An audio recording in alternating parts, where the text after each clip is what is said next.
আজকে দেখুন, আজকে আইসিডিএস এর ওপরে যেভাবে মানে প্রতিনিয়ত যেটা নির্মম চোখে দেখা যাচ্ছে না, কিন্তু অত্যাচার একটা দিনের পর দিন নেমেই আসছে। কিন্তু সেখানে রাজ্য এবং কেন্দ্র সরকার কিন্তু একদম চোখ বন্ধ করে তাদের ওপর যেন মানে অত্যাচার দীর্ঘ নামিয়ে আনছেন। যেমন দেখুন, আজকে আমাদের বলাই হয়েছে যে প্রত্যেকটা কেন্দ্রে দিন গোটা এবং অর্ধেক, একদিন গোটা একদিন অর্ধেক। তো বাজার দর হচ্ছে আজকে 8 টাকায় পৌঁছে গেছে ডিমের দাম, সেক্ষেত্রে কিন্তু কর্মীরা কিনছে 8 টাকা দিয়ে, কিন্তু এখানে আমাকে সরকার দিচ্ছে 6.5 টাকা। কি করে আমরা এইভাবে আমরা চালাবো?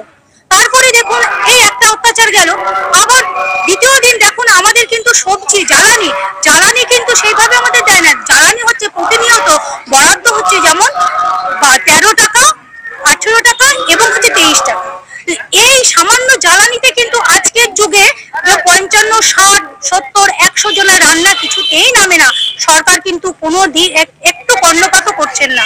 দ্বিতীয়ত দেখা যাচ্ছে যে আমাদের খিচুড়িতে হলুদের দেওয়ার কোনো বন্দোবস্ত নেই, কিন্তু খিচুড়িতে হলুদ ছাড়া চলে না। একটা হচ্ছে হলুদ হচ্ছে, একটা হচ্ছে প্রতিষেধক। সেই প্রতিষেধক দেওয়ার কোনো যে টাকাটা, আজকে হলুদ হচ্ছে 300 টাকা কেজি। সরকার কিন্তু একটুকু ভেবে দেখছে না যে কর্মীটা কি দিয়ে ওই হলুদের পয়সাটা দেবে। আমাদের সোমবারে হচ্ছে অনলি মায়েদের হচ্ছে সবজি আছে, সেখানে শিশুদের কোনো সবজির পয়সা নেই।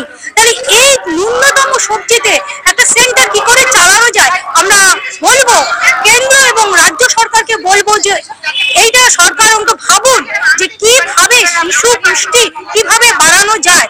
9 টাকা এবং 12 টাকায় এখন এই শিশু পুষ্টি কিছুতেই বাড়ানো যায় না। এখন বর্তমানে হচ্ছে টাকার দাম ক্রমাগত কমছে, আমাদের ভারতবর্ষে প্রতিনিয়ত টাকার দাম কমে যাচ্ছে। তাহলে এইটুকু পয়সাতে 9 টাকা একটা বরাদ্দ কোনো ক্রমেই সঠিক নয়। এই বরাদ্দটা আরো বাড়ানো উচিত। এই বরাদ্দটা 9 টাকা বাড়িয়ে অন্তত 18 টাকা এবং 18 টাকাটাকে বাড়িয়ে 36 টাকা করা উচিত। যেটা হচ্ছে জ্বালানির দাম 13 টাকা, সেই জ্বালানির দাম অন্তত পক্ষে 100 টাকা বলে আমরা মনে করছি। এবং হেল্পার এবং ওয়ার্কারদের কোন রকম অনারিয়াম বৃদ্ধি হয়নি গত দীর্ঘদিন ধরে। সেই অনারিয়ামে কি করে একটা বর্তমানে যা দ্রব্যমূল্যের বাজার, শিশু এবং অঙ্গনওয়াড়ি কর্মী হেল্পারদের তাদের সংসার এই ন্যূনতম 6,500 এবং 8,025 টাকা কি করে চলে? সরকার কি দেখতে পাচ্ছেন না যে আজকে যদি আমি 500 টাকা নিয়ে বাজারে যাই, সেখানে দুটো মুঠো করে হচ্ছে সবজি এবং বাজার নিয়ে আসা হয়, সেখানে কিন্তু 8,000 টাকা কিচ্ছু হয় না। কর্মীরা তাদের হচ্ছে অনারিয়াম দিয়ে শিশুদের পুষ্টি তারা চালাচ্ছে, মায়েদের চালাচ্ছে, কিন্তু তার ঘরে যে অপুষ্ট শিশুটা বসে রয়েছে সরকার তার কথা একবারও ভাবছে না। যে অঙ্গনওয়াড়ি কর্মী কর্মীটা ভাবছে না, সে অঙ্গনওয়াড়ি কর্মী সারাদিনে কি খাচ্ছে, সে ওইটুকু পয়সায় সে কি করে চলছে সেটা কিন্তু সরকার একটুকু ভাবছেন না। তার ঘরে কি কোন জ্বালানি দিয়ে সে রান্না করছেন। আজকে আমাদের গ্যাসের যে জটিলতা, আজকে কিন্তু ফিনান্সিয়াল অফিসে আটকে রয়েছে।